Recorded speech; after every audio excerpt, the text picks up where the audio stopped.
Subcutaneous fluids can be prescribed by your veterinarian to assist with your rabbit's hydration after or during times of illness. For this demonstration, we have a lactated ringer solution, a fluid line kit, and 18 gauge needles. Alternatively, you can administer fluids with a sterile syringe and needle pulled directly from the bag. For our fluid line, we are going to insert this pointed end into the LRS fluid bag port. In doing so, we are going to practice good sterile techniques so that we can keep all tools as sterile as possible.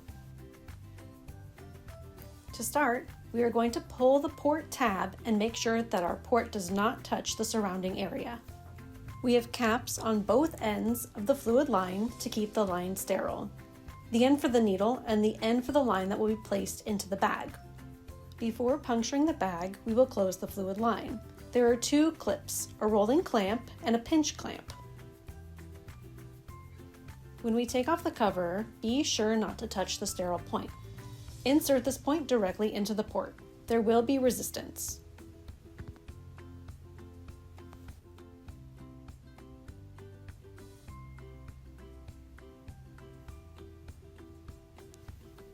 We now need to hang the bag in order to fill the line. The fluids will run through the line via gravity. The higher we can place the bag, the better the line will fill with fluids. Carefully open the sterile needle, making sure not to touch the hub of the needle. With our other hand, we will open the end of the line that attaches to the needle. Insert and twist. Everything is still sterile.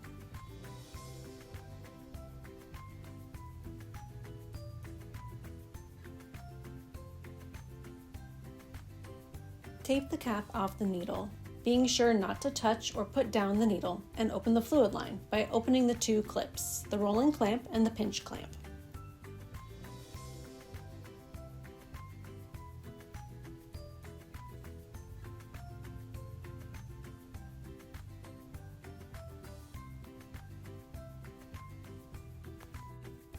Allow fluid to flow through the line until all air bubbles are out of the line. This is sometimes referred to as bleeding the line. Once the air bubbles are removed, close both clamps and cap the needle. Now that the fluid system is prepped, we will administer the fluids to a rabbit.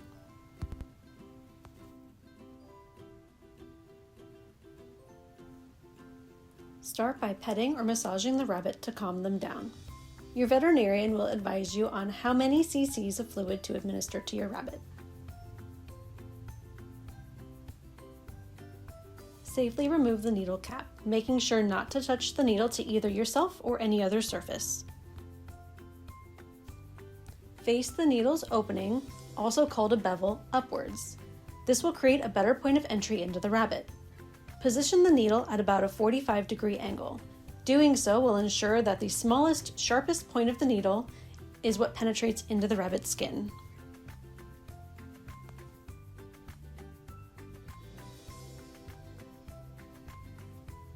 We are going to be administering into the excess skin or scruff that is directly behind the rabbit's neck.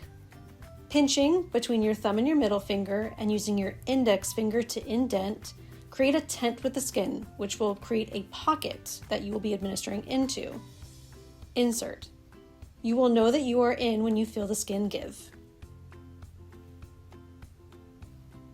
Male rabbits in particular tend to have tougher skin due to their levels of testosterone.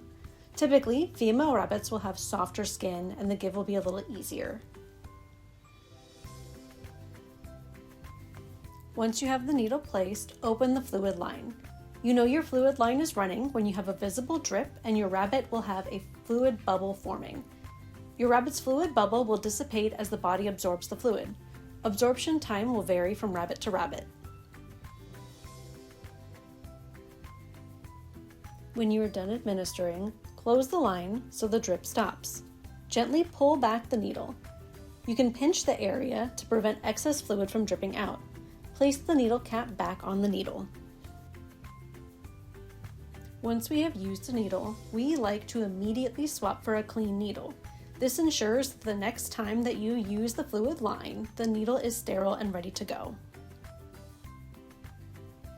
Be aware that once a fluid bag has been punctured, it can only be used for 30 days. After the 30-day mark, dispose of the leftover fluids. Administering fluids will get easier with time and practice. If at any point you don't feel comfortable, reach out to your veterinary clinic for a live demonstration and extra support.